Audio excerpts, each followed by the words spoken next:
How are you today? As you know, I love books.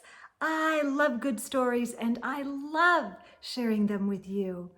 And I have such a good story today. It's one of my favorites. It's called Chrysanthemum, and it is written and illustrated by Kevin Henkes. He's one of my favorites. And up here it says, be kind, be courageous, celebrate what makes you, you. Oh, I just love it. And so I hope you like this story as much as I do. Let's get started.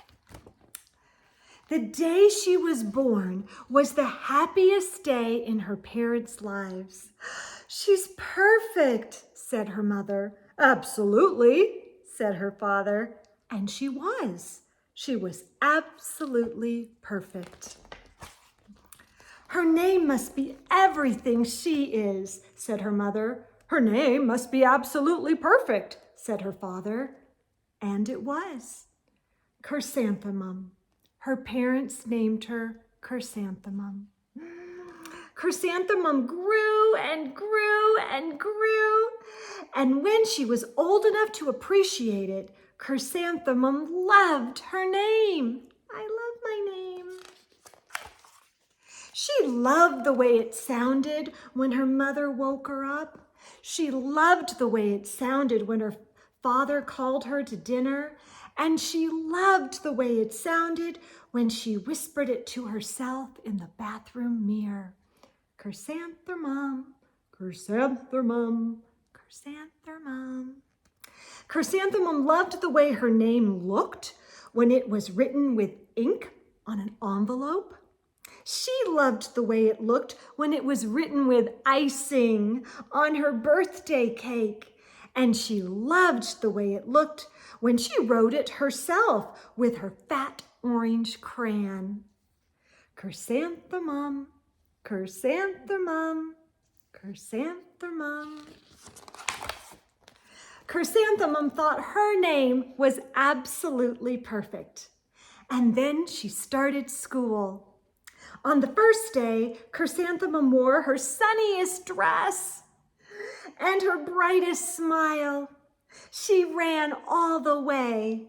Hooray, said Chrysanthemum, school! But when Mrs. Chud took roll call, everyone giggled upon hearing Chrysanthemum's name.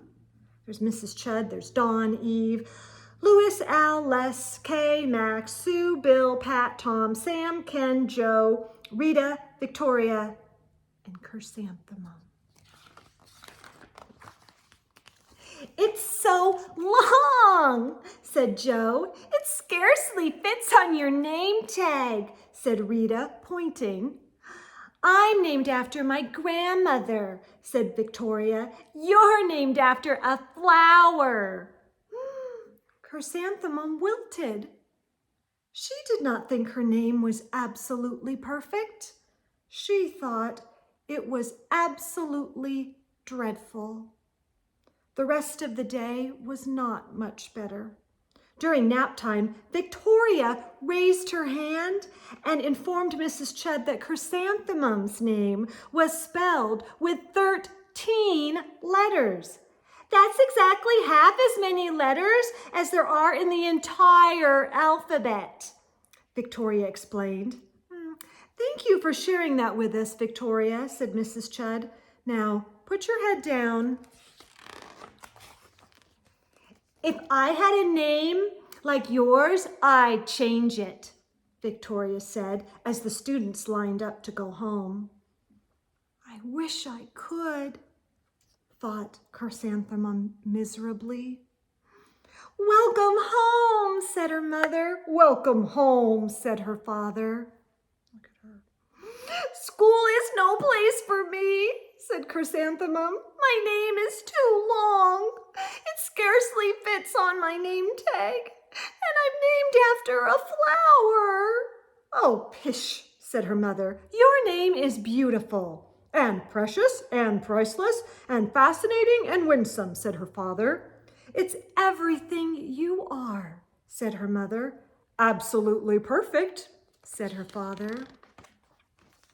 Chrysanthemum felt much better after her favorite dinner, macaroni and cheese with ketchup, and an evening filled with hugs and kisses and parcheesi. That night, Chrysanthemum dreamed that her name was Jane. It was an extremely pleasant dream. The next morning, Chrysanthemum wore her most comfortable jumper.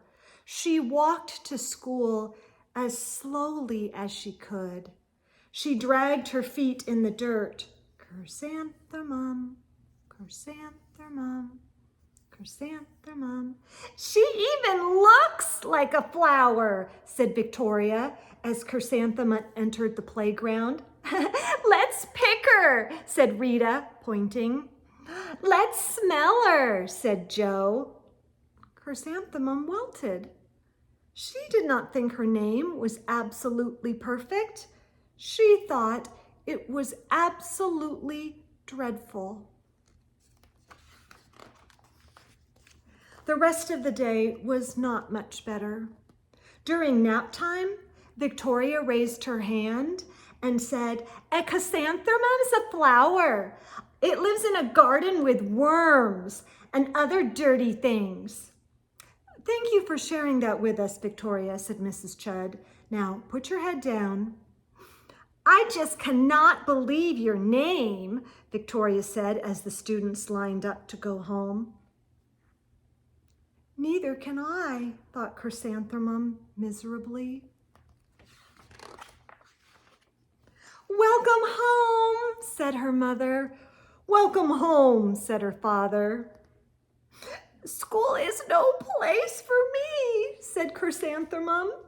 "They said I even look like a flower. They pretended to pick me and smell me." "Oh, pish," said her mother. "They're just jealous."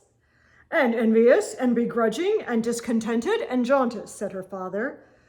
"Who wouldn't be jealous of a name like yours?" said her mother. "After all, it's absolutely perfect," said her father. Chrysanthemum felt a trifle better after her favorite dessert, chocolate cake with buttercream frosting, and another evening filled with hugs and kisses and parcheesi. That night, Chrysanthemum dreamed that she really was a chrysanthemum. She sprouted leaves and petals. Victoria picked her and plucked the leaves and petals one by one until there was nothing left but a scrawny stem.